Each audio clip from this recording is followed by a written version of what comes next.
Hey guys, it's Dan. Welcome back.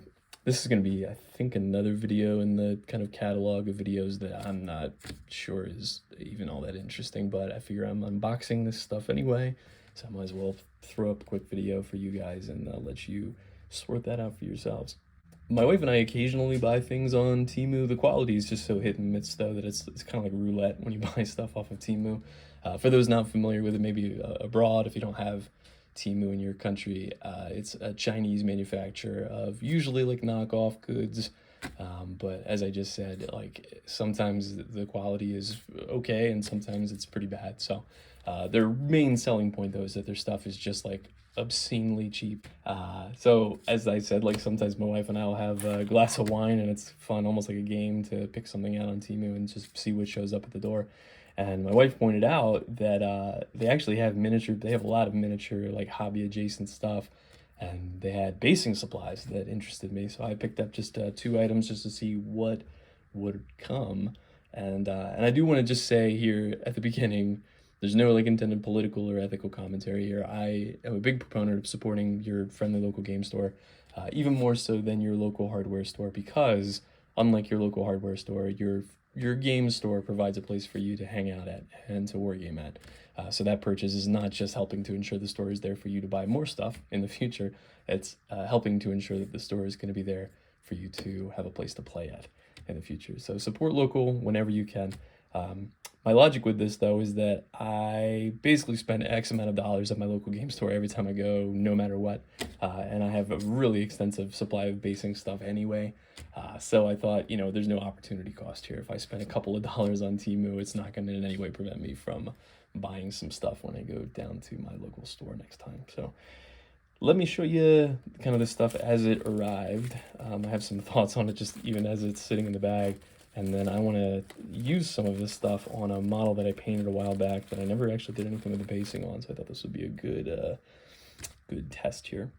So the first thing that I picked up was some static grass, and what was advertised is just like one bag that I thought was probably going to be like twice this size. Frankly, I didn't know it was going to show up. This was $1.30 US, and not just for one, but for 6. So I thought it was going to be one of these of some size for, again, $1.30 US.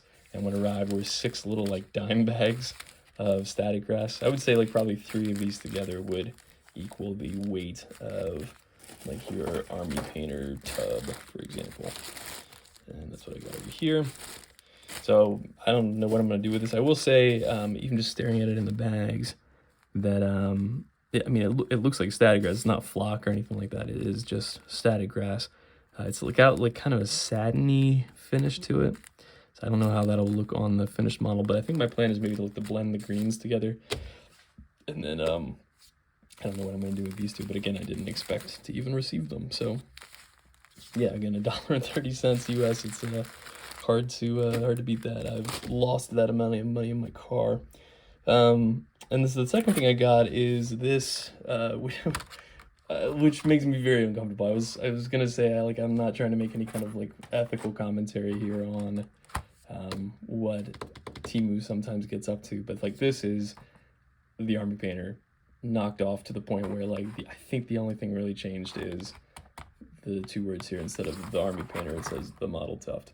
And it's a shame. I've actually got quite a bit from the army painter directly, but these like inserts are really prone to getting crushed or falling out. So I usually just take them out and throw them away.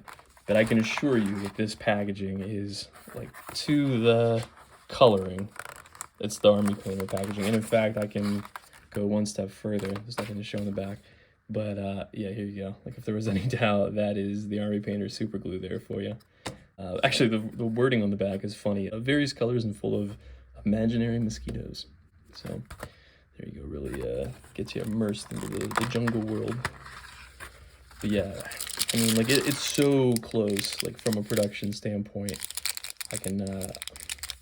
It almost makes me wonder if like this is the company that produces products for the army painter that the army painter then rebrands and sells. Like this company is the one that actually does the production, the manufacturing, and then it ships it out. But yeah, even this like insert on the back, this is the army painter. This is the exact same thing. It's just the words on the back. They've changed a little bit. So That's, again, it makes me kind of uncomfortable. I don't think I'll be purchasing this again. Rather just buy the Army Painter. This was like $3.50 US. Army Painter for this I think was like $8. Yeah, $7.99 at my local store. So yeah, to to support a local store for $8 instead of $4 for this, like, yeah, I'll do that. But from a quality standpoint, for those curious, it is pretty much the same thing. It's not like flaking off at all. It's got the imaginary mosquitoes glue back to it. Anyway, yeah, no concerns with the quality, which is, as I said, like kind of the thing that is hit and miss with Temu. But I thought, what the hell, let me base up a miniature here, and then you can decide for yourselves if this is something that interests you. So here we go. I would normally throw the model on the Lazy Susan, but I thought I could get some better close-up shots for you if I'm just holding it in my hand. What I did with the light green static grass is I mixed it all into the larger bag that they came in. And I was hoping it would be like more color variation on it, but they all blended together into what looks like the exact same color now. And you can contrast that with, for example, Army Painter, their Battlefield Field Grass, which has been my go-to for most of my hobby career. You can see there's lots of different colors in there. Lots of like light greens, dark greens, yellows and browns, stuff like that. Oh yeah, here's the red drip that we saw on the Knockoff product. Anyway, and there's no sheen on the Army Painter stuff either. So let me show you what I've done here, which is that this is a Tau Crisis Suit model that I painted up. I mentioned, I think like a year ago, but I never did anything with the base. So on the left-hand side, kind of like down the line from that rock there, is the Temu basing supplies, and on the right-hand side is my Army Painter stuff. And I'm sorry, I wish I had a dark green Army Painter tuft, but I just ran out. So I'll be picking up some more of those, and maybe I'll do like a supplemental video. One thing to note, in addition to, again, I can't get the color quite right on it, but the Temu static grass, I mentioned, like, you could definitely see it in the bag, but you can see it here too, I think, which is that it's got a shine to it. And I'll say too that it didn't even like behave normally. Like when I glued the stuff down, I use super glue. I normally use like a white glue or a PVA glue. But when you adhere static grass with super glue, and this goes for Army Painter, this goes for Gale Force 9, any static grass manufacturer that I've previously dealt with, it adheres instantly. Like you can't move it once you touch static grass to super glue. It's like getting super glue on your fingers. It's just instantly dries. This stuff I could slide around for like 60 seconds. So I don't know if there's some kind of like chemical film on it that maybe is not so good for me. And maybe that helps explain why there's this shine on it. It's not like, I guess, like super noticeable at the model level, but certainly if you're like spinning it under light, you can see that it's got a little bit of a satiny finish to it. And then again, you can compare that with Army Painter over here, which has no such shine to it. The tufts, I gotta say, like, again, I thought they were gonna like fall apart in my hand, and they didn't. They feel exactly like Army Painter tufts. They are about the same size. The packaging is functionally identical. As I said, though, the word of the day for me with that is imaginary mosquitoes. Uncomfortable. I would not be surprised to learn that that is just the manufacturing company that makes the product for the Army Painter, just kind of selling it off on the side. As for me, again, the static grass, I vastly prefer Army Painter static grass.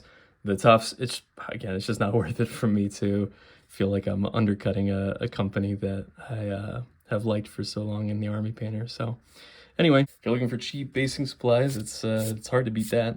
But as for me, again, I'll be sticking with my normal go-tos from my local hobby store. So anyway, appreciate you dropping by for this quick one. And until next time, happy gaming.